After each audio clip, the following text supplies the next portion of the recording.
All right, and we're back. Brother Dave, what say you? Good old community work days. Hell yeah. Even my boy, old Weston, he's like, Dad, I just really like it when our whole neighborhood gets together for like a project like that. He's like, that's pretty neat. He's like, maybe just because all the other kids are there and we're all playing. I was like, no, there's something about everybody coming together for, common goal type of thing. So I don't know if we talked about it last week or not, but we went down to Brother Love's there, and there must have been, 15 adults or better. Yeah, I'd say. We went through and shucked and cobbed and blanched and froze a whole truck bed of sweet corn. But it was just a good day sitting there watching everybody. Like, it's fun to get together, but when you're getting together and drinking beer and having a good time, but then you got something to show for it at the end, I don't know. I just really get a kick out of that. Like butchering or firewood cutting day, corn blanching day. I think that's really all the days we've had lately.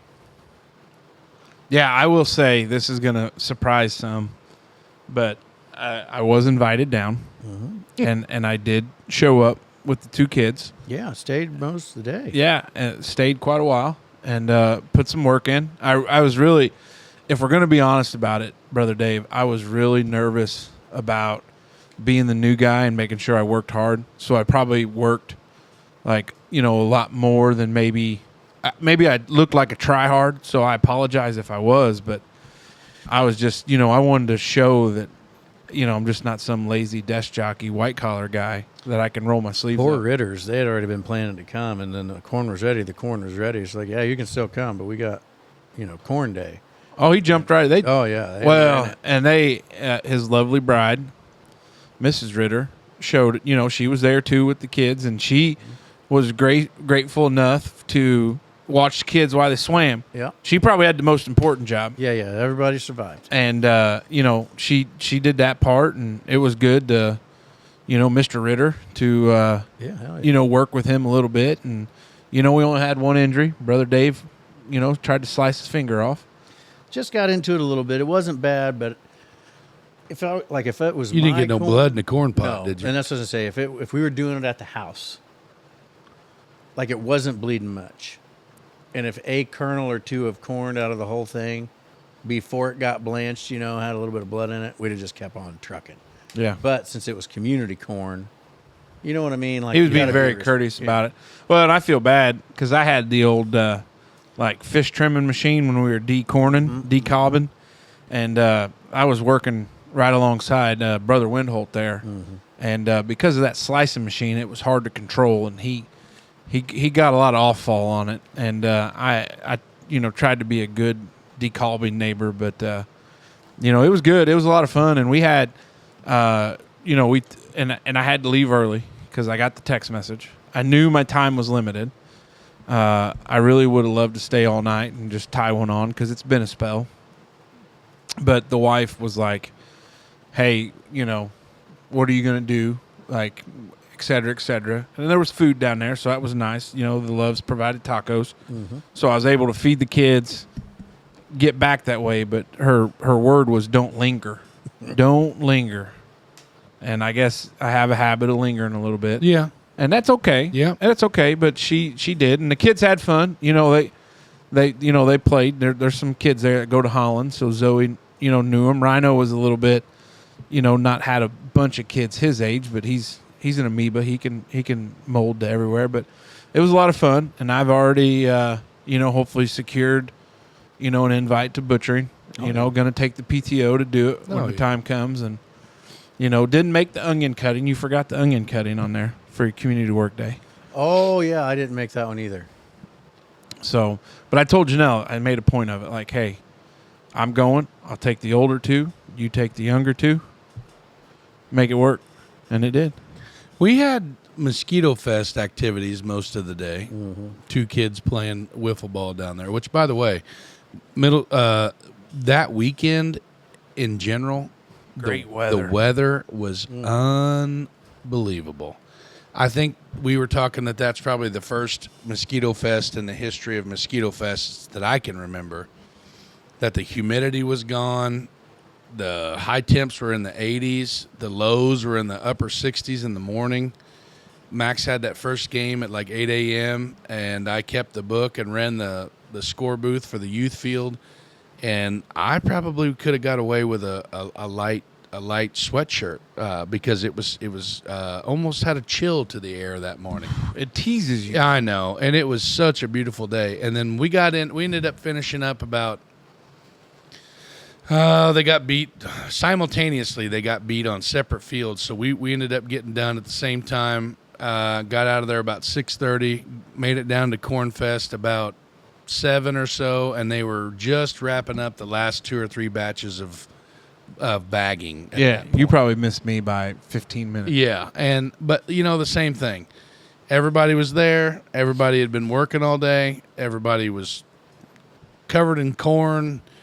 It was just everybody had their jobs. It was just a good old-fashioned community work day, and I do believe that I'm a big proponent of that as well. I got to participate in the butchering. I got to participate in the firewood cutting, and when it comes down to it, them boys, they can work. You know what I mean? Like, we can get shit done, and we cut four Ranger bed loads at my house that day on top of whatever we split over at Winholtz and here and there and everywhere. But that community aspect, that neighborhood, I know we talk about it all the time, but like Casey and I, we're kind of like extended family when it comes to appreciate you. I've been trying to say community more because somebody pointed out, well, you guys aren't the neighborhood.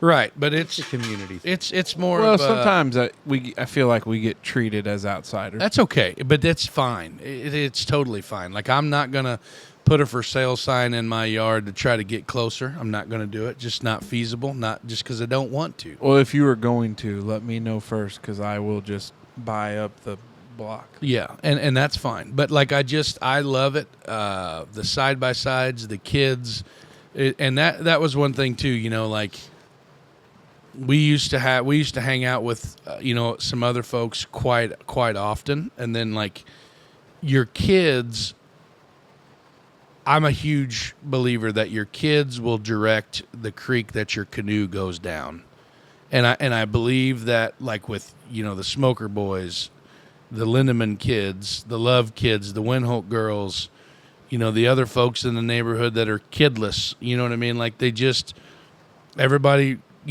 greets you with grace. Everybody, it's a really good cohesive unit. And if anybody new wants to come in, there's a strict process to do it. Okay, it's not an open border situation. 9 times out of 10, they're accepted with grace as well, as long as they can hang and everybody's on the same path. And it's just a really, a lot of folks, you got those communities in town that they do the same thing. They got their weekend block parties in their neighborhood. Sweet boob sweat, bro. Yeah, they got all that. They got all that shit going on, And yeah, you got it good. Man, that right titty's really cranking her out. Yeah, but it's something that, like, my kids always talk about the town kids, like. Oh, sometimes I wish we were town kids so we could just ride our bikes and go. No, you don't. I know, and they don't understand it. They don't realize it yet, but one day they will. Because, like, even this weekend or just today, when I brought Evelyn home from school, I said, she's like, "What are we doing this weekend?" And I'm like, "Well, I'm on call. You know what I mean? Probably not going to do a whole lot of much." And she's like, "I want to go swimming at the Loves again in the lake." You know what I mean? And like her and. It was like her and 2 other girls there for a long time amongst a sea of, 5th and 6th, 7th grade boys, 8th grade boys. So it was, they gel, you know what I mean? Well, and when you don't have kid drama, you don't usually have adult drama, you know what I mean? And that's the best relaxing point of it all. Well, and I will say this too, with probably the youngest kids of the neighborhood delegation, excluding the Ritter family, who the Ritter families, they're way past the neighborhood, but they're part of it. They're accepted into the crew. They do, those older kids do look after.